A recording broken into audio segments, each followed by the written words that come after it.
আপনি আস্তে আস্তে আসুন, আমি রিকশা দেখি। আচ্ছা।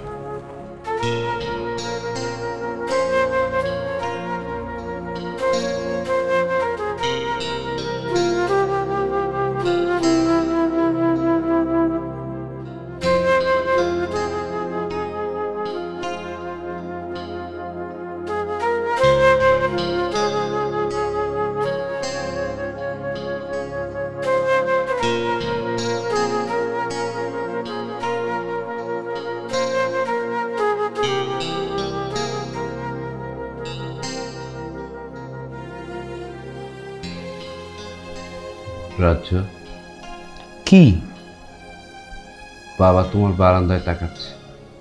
তাকালে কি? তোমাকে তো আর দেখতে পাচ্ছে না। বাবা টের পাচ্ছে। কি টের পাচ্ছে? আমার আত্মা। আমার অনেক কষ্ট হচ্ছে, বাবা সেটা বুঝতে পেরেছে, তাই বাবা চলে গেল। ও, এর জন্যই বলে বাবা আমার প্রাণ। এই কথাটার মানে কি? সন্তান যে অবস্থায় থাকুক, বাবা মা সেটা ফিল করে।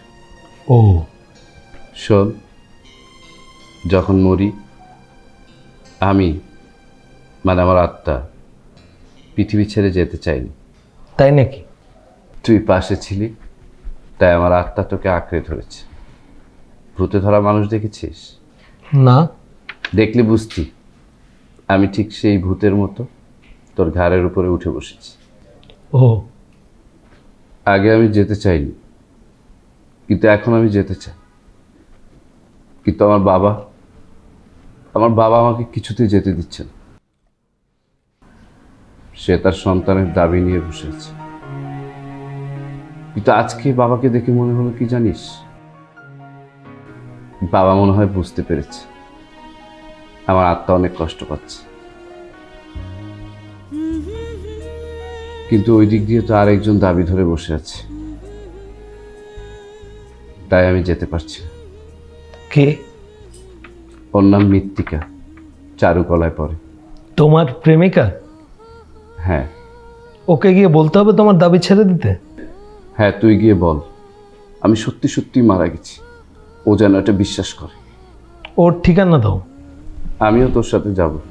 ও কি তোমাকে দেখতে পাবে? হ্যাঁ, পাবে। কিভাবে? তোর ভিতর দিয়ে।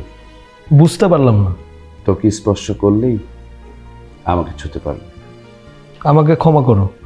কেন? আরে বুঝতে পারছো না কি সমস্যা? না। তোমার গার্লফ্রেন্ড আমার হাত ধরবে, বুক ছুঁয়ে দাঁড়াবে, মুখের সামনে মুখ। হ্যাঁ, তাতে কি হলো? হলো না? না। আরে ভাই, আমি তো রক্তে মাংসে মানুষ, আমি তো তোমার মতো আত্মা না। তুই কষ্ট পাবি? পাবো না।